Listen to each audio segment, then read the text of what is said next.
Company বালু ভরাট করে চতুর সাইডে আমার জমি সহ ভরাট করে ফেলছে। তো এমত অবস্থায় এলাকার কিছু লোক আমার চাপ প্রয়োগ করার ফলে আমি জমি বিক্রি করতে বাধ্য হই। এখন আমি জমি বিক্রি করতে বাধ্য হওয়ার পরে এখন কাগজপত্র দেওয়ার পরে বলতেছে যে তোমার খারিজ নেই 3/75%। তো 3/75% জমির খারিজ নাই। তো এখন ওই খারিজ বাবদ তিনি সাবকাবলা রেজিস্ট্রি করছে পুরা 1875। তো ওই 3/75% আমি জমি খারিজ করে এনে দিলে আমার বলতেছে তারা 5 লক্ষ টাকা বাকি রেখা স্টেম করে জিএম স্যার এবং সাদাত স্যার, তো ওনারা করে দিছে স্টেম। তো এখন আমি খারিজ 3 বছর ধরে আমি খারিজ করে আনার পরে আমি কোম্পানির দাঁড়ে দাঁড়ে ঘুরতেছি। তো ঘোরার পর আমার টাকাটা দিতেছে না। আমি আদরের কাছে গেছিলাম, কোম্পানির জিএম। তো ওনারা বলতেছে যে আমি কিছু জানি না, কোম্পানির কাছে যাও। তো কোম্পানির কাছে যাবো আমি, তখন আমি ভর্টিসে গেলাম। যাওয়ার পরে আফজল আছে, সোহাগ আছে, তাদেরকে আমি বললাম যে ভাই আমার এটা কি করবো। তো বলে যে কাগজ দেওয়া যাও, যে আমি দেখতেছি। তো কাগজ দেওয়ার পরে সে আমার আর কোনো রেজাল্ট জানায় নাই। না জানানোর পরে আমি আবার যাই পুনরায় যাওয়ার পরে সে বলতেছে যে এইটা তো আমি পারবো না, তো শাহাদাত স্যারের কাছে যান। তো আমি শাহাদাত স্যার কোথায় পাবো? তো আমি শাহাদাত স্যারের পাইতেছি না। তো আমি একজনের মাধ্যমে আমি নাম্বার নিয়েছি।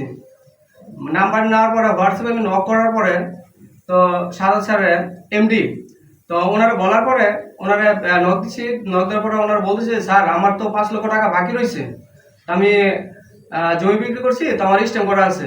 তো এখন আমার জমি যে বিক্রি করছি আমি স্টেম দিছি আর এই খারিজের কপি দিছি। দেওয়ার পরে বলছে যে ছবি দাও। তো ছবি দেওয়ার পরে ওনায় আমার কোনো রেজাল্ট দেয় নাই, ওনায় আমার টাকাও দেয় নাই। ঠিক আছে, ওনায় আমার বলতেছে যে ওটা ওনায় যাবে না। তো এখন ফর্টিস কোম্পানি জালিয়াতি করে আমার টাকাটা মেরে দেওয়ার জন্য ওনায় পায়তারা করতেছে। এমন তো অবস্থায় আমি থানায় যাই। আমি অভিযোগ দিই। অভিযোগ দেওয়ার পরে আমি এসআই মোমেন স্যারকে নিয়ে যাওয়া কয়েকদিন যাওয়ার পরে আদর কোম্পানির জিএম ওনায় খুব ওনার সাথে রাগান্বিতভাবে কঠোর খারাপ ব্যবহার করে এবং আমার ফর্টিসের ভিতরে আমার ঢুকতে দেয় না। ফর্টিস আমার বাড়ির পাশে, তো তারপর আমার ঢুকতে দেয় না, আমার সাথে খারাপ আচরণ করতেছে। তো এক পর্যায়ে ওনার সাথে খুবই করছি, বলছি যে স্যার আমার বোন অসুস্থ, বোন মেডিকেল আছে, তো আপনারা আমার টাকাটা দিয়ে দেন। তো ওনারা আমার টাকাটা দিতেছে না। এখন আমি যখন থানার মধ্যে অভিযোগ দিই, ওনারা বলতেছে যে আমার কাগজটা উঠে আনলে তো ওনারা আমার টাকা দিয়ে দিবে। ওইখানে দায়িত্ব ছিল ফাইজুল স্যার।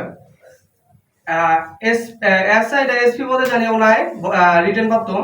তো ওনায় ওইখানে দায়িত্বরত আছে। তো ওনারা বলার পরে ওনায় তখন আমার কোনো সুরা দেয়নি।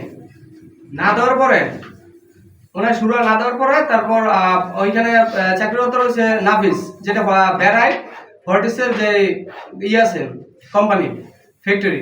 তো ওনায় আমার কোনো রেজাল্ট দিতেছে না।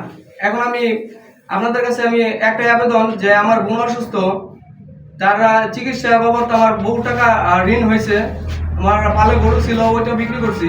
তো এখন ওনারা আমার টাকা দিতেছে না, আমার সাথে তালবাহানা করতেছে। এখন আপনাদের কাছে আমার একটাই দাবি, যে আমার টাকাটা আমার উঠাই দেন।